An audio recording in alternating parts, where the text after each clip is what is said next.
నమస్తే. ఈరోజు మన స్టూడియోలో ప్రముఖ ఆధ్యాత్మికవేత్త, ఆస్ట్రోన్యూమరాలజిస్ట్ శ్రీమతి జయప్రద గారు ఉన్నారు. మేడంతో మాట్లాడదాం. మేడం నమస్తే మేడం. నమస్తే అమ్మా, శ్రీమాత్రే నమః. మార్చి నెల 2025 కుంభరాశి వారికి ఎలాంటి ఫలితాలు ఉండబోతున్నాయి? ఎలాంటి రెమెడీస్ చేసుకుంటే బాగుంటుందంటారు? తప్పకుండా కుంభరాశి వాళ్ళకి ఈ మాసంలో వీళ్ళకి శని భగవానుడు రాశిలో ఉన్నాడు, దాంతో రవి. రవి శనులు ఇద్దరు కలిసి ఉండడం వల్ల అధికారికంగా బాగుంటుంది వీళ్ళకి. అంటే అధికారంలో మాకు ప్రమోషన్స్ కావాలనో, లేకపోతే మాకు అధికారం కావాలనుకునే వాళ్ళు, అంటే హై ప్రమోషన్స్లోకి వెళ్ళాలనో, లేకపోతే నేను కూడా ఒక లెవెల్లో మెయింటైన్ చేయాలనుకున్న వాళ్ళు, వ్యాపారంలో ముఖ్య అతిథిగా మేము వెళ్ళాలనుకున్న వాళ్ళు, వ్యాపారంలో మంచి రాణింపు గుర్తింపు కావాలనుకున్న వాళ్ళందరికీ కూడా సాధించే అవకాశం ఎక్కువగా ఉంటుంది. అయినప్పటికీ కూడా ఏంటంటే శని భగవానుడు ప్లస్ రవి కలిసి ఉండడం వల్ల కాస్తంత మానసికమైన ఇబ్బంది వీళ్ళకి. శారీరకంగా అంటే మానసికమైన ఇబ్బంది తప్ప మిగతా అన్నీ బాగుంటాయి. గుర్తింపు వస్తుంది, తర్వాత వీళ్ళకి అన్ని పనుల్లో ఫాస్ట్గా రిజల్ట్ వస్తుంది, చదువుల్లో ముందుకు వెళ్తారు. విద్యార్థులకి అన్ని విషయాల్లో బాగుంది. అంటే ఈ చిన్న చదువు పెద్ద చదువు అని లేదు, అన్ని రంగాల విద్యార్థులకి బాగుంది కుంభరాశి వాళ్ళకి. ఎందుకంటే ద్వితీయంలో వీళ్ళకి బుధుడు ఉన్నాడు, తర్వాత రాహు ఉన్నాడు, తర్వాత శుక్రుడు ఉన్నాడు. ఈ ముగ్గురు ఉండడం వల్ల ఏంటంటే అనుకున్నది వస్తాయి.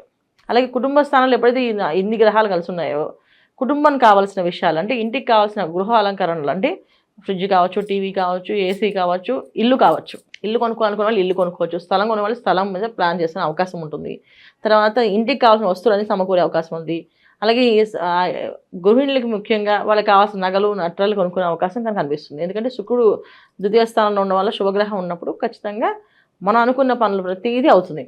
ఇవన్నీ ఉన్నప్పటికీ కూడా మానసికమైన బాధ వీళ్ళకి ఏంటి అంటే సంతానంతో వచ్చే ఇబ్బందులు, సంతానం మాట వినకపోవడము, సంతానం చెప్పిన మాట చేయకపోవడము, లేకపోతే వాళ్ళకి ఏదైనా ఇబ్బందులు రావడము, వాళ్ళ వల్ల వచ్చే సమస్యలు వీళ్ళు ఎదుర్కోవాల్సి వచ్చింది, సంతానం వీళ్ళకి ఎదురు తిరగడము, ఇలాంటి విషయాల్లో మానసికమైన బాధ తప్ప మిగతా శారీరకమైన బాధ అయితే ఏమి ఉండదు. తర్వాత ఆర్థికపరమైన ఇబ్బందులు అనేది ఏం లేవు, బాగానే బ్రహ్మాండంగా వస్తున్నాయి. ఇప్పుడు కొనుక్కుంటున్నారు, ఇల్లు కొనుక్కుంటున్నారు, స్థలం కొంటున్నారంటే డబ్బులు వస్తేనే కొనుక్కుంటున్నాను నేను. ఆర్థికపరంగా బాగుంది. ఉద్యోగస్తులకి వ్యాపారస్తులకి బాగుంది.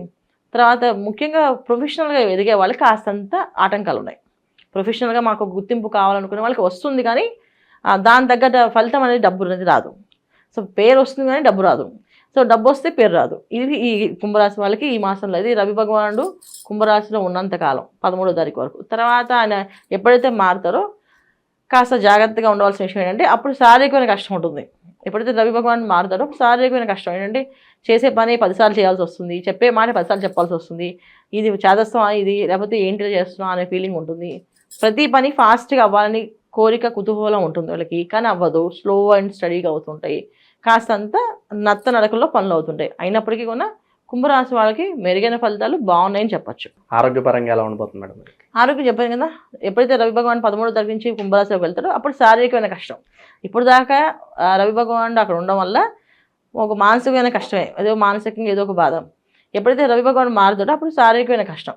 తెలియకుండా ఏదో ఎక్స్పెక్టేషన్స్, ఇంట్లో తెలియకుండా అధిక ఖర్చులు, ఏదో ఒక పని మీద చేస్తూ, అంటే ఖర్చుతో పాటు శరీరంగా కష్టపడుతుంది.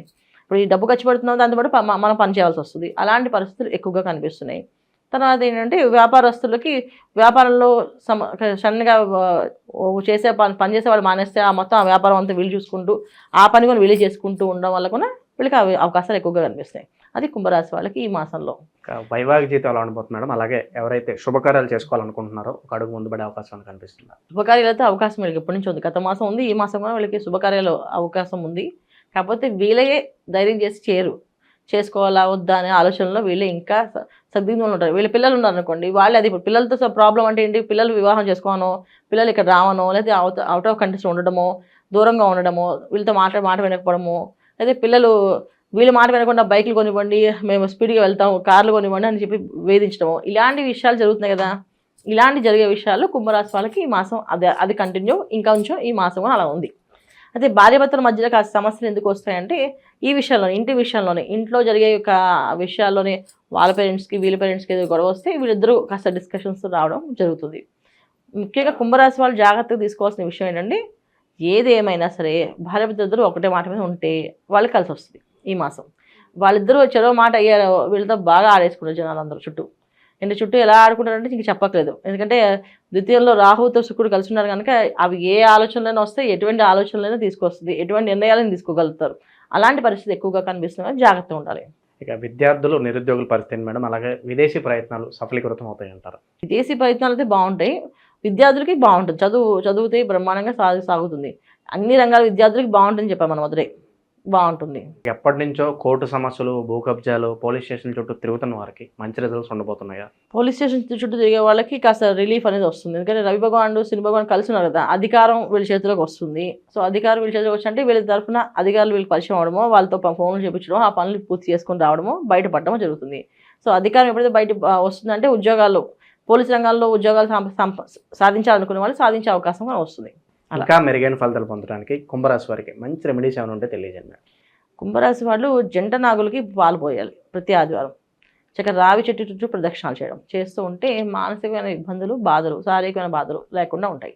ఎందుకంటే మానసికమైన ఇబ్బంది ఉంటుంది, శారీరకమైన బాధ ఉంటుంది. వాళ్ళకి ఈ రెండు బయటపడాలంటే నిత్యము వెళ్ళొచ్చు. లేకపోతే ఆదివారం జంట నాగులకి పాలు పోసి రావి చెట్టు చుట్టూ ప్రదక్షిణాలు చేయడం చేస్తే మంచి ఫలితాలు కనిపిస్తుంది. ప్రతి ఒక్కళ్ళకి ఏంటంటే వచ్చేది మనకి చైత్ర మాసంలో విశ్వవసు నామ సంవత్సరం కనుక ఈ సంవత్సరం అంత బాగుండాలంటే అందరూ కలిసి కంటిన్యూ ఒక నామాన్ని ఎప్పుడు జపం చేసుకో. శివాయ గురువే నమః, శివాయ గురువే నమః అని మంత్రాన్ని ఎక్కువ చేయడం వల్ల ఆర్థికపరమైన ఇబ్బందులు లేకుండా ఉంటారు, ఆరోగ్య సమస్యలు లేకుండా ఉంటారు, సంతానం విషయంలో ఎటువంటి సమస్యలు చింత లేకుండా బాగుంటుంది. అలాగే వివాహ ప్రయత్నాలు చేసే వాళ్ళకు కూడా వివాహం అయ్యే అవకాశం ఉండి మంచి ఇంటికి వెళ్ళే అవకాశం ఉంటుంది. ఎందుకు అంటే శివాయ గురువే నమః అనేది ఎక్కువ చదవడం వల్ల అంటే విశ్వవసునామ సంవత్సరంలో వచ్చే ఏదైతే ఉందో మనకి రవి విగ్రహం ఒక అనుగ్రహం, అంటే రవి భగవానుడు ఒక అనుగ్రహం కోసం చేసేది. రవి భగవానుడు ఖచ్చితంగా మనుషులకి మంచి ఆలోచనలు, మంచి బుద్ధిని ఇస్తాడు. ఆ మంచి బుద్ధి ఆలోచనలు రావాలి, అది పక్కదారులకు వెళ్లకుండా ఉండాలి. ఎందుకంటే ఆయన ఇచ్చేది మంచి ఆలోచనలు, మంచి బుద్ధి ఇచ్చినా కొంచెం పరుష వాక్యాలు కూడా ఇచ్చే అవకాశం ఉంటుంది. అంటే అహంకారాన్ని కూడా ఇచ్చే అవకాశం ఉంది. అహంకారం మాకు వద్దు స్వామి, ఆలోచనలు బాగుండాలి అనుకుంటూ శివాయ గురువే నమః అనే మంత్రాన్ని ఎక్కువగా నామాన్ని అలవాటు చేసుకుని జపం చేస్తుంటే ప్రతిరోజు ఇది పెద్దగా మా మంత్రం కింద కదా రాదు, ఇది నామం కింద వస్తుంది. ఈ నామాన్ని ఎక్కువగా స్మరణ చేసుకుంటూ వెళితే అన్ని రంగాల్లో వాళ్ళకి అభివృద్ధి ఉంటుంది. సో మాకు జాతకం తెలిసినా తెలియకపోయినా, రాశి లక్షణాలు తెలిసినా తెలియకపోయినా ఈ మంత్రం చేసుకుంటే ఏ పని అనుకుంటే ఆ పని జరుగుతుంది. అది మీరు చేసుకుంటూ వెళితే మాది ఈ రాసో కాదు అనుమానం పడట్లేదు, హాయి ఈ మంత్రం చేస్తే మాత్రం మీ సమస్య తీరిపోతుంది. సో చాలా మందికి ఏంటంటే మాది కుంభరాశ, మీనరాశ, మేషరాశ, ఏ రాశి అది మా అమ్మ వాళ్ళు చెప్పిన ప్రేగ ఇది పంతులుగా చెప్పింది ఈ రాశి అనుకుంటారు. అసలు ఏ రాశి అనేది కాదు. మనకి ఏదైనా సమస్య ఉంది అంటే ఒక నామాన్ని పట్టుకోండి. ఎందుకంటే జాతకం అనేది మన date of birth, time of birth కరెక్ట్గా ఉంటే వస్తుంది. అవి లేకపోయినప్పుడు ఒక నామాన్ని అని ఒక నచ్చిన దేవుణ్ణి కానీ పట్టుకుని ఆ నామాన్ని ఎక్కువగా ఆలాపన చేస్తూ జపం చేస్తూ ఉంటే మనం అనుకునే పనులు అవుతాయి. కాకపోతే ఏంటంటే ఏ నామానైనా 41 రోజులు చేయాలి. 41 రోజులు కంటిన్యూగా 108 చొప్పున, 108 తక్కువ కాకుండా 1000 సహస్రనామ 1000 వరకు చేస్తే అదృష్టం కలిసి వస్తుంది. అంటే 108 రోజుకు చేసిన కుదిరినప్పుడు 200, 300, 500 అలా పెంచుకుంటూ 1000 దాకా చేసుకుంటే ప్రతినిత్యం 1000 చేశారనుకోండి ఆ నామాన్ని 41 డేస్ కల్లా మీకు అన్ని పనులు సవ్యంగా అవుతాయి. ఖచ్చితంగా బ్రహ్మాండంగా అయిపోతాయి. ఇవి చేయాలి. కాకపోతే భక్తి, శ్రద్ధ చాలా ముఖ్యం. నమ్మకం అన్నిటికంటే ముఖ్యంగా. ఇది చేస్తే వస్తుందా రాదా అని ఆలోచిస్తూ చేస్తే రాదు. ఖచ్చితంగా వస్తుందని చెప్పి కళ్ళు మూసుకుని చేస్తే వస్తుంది.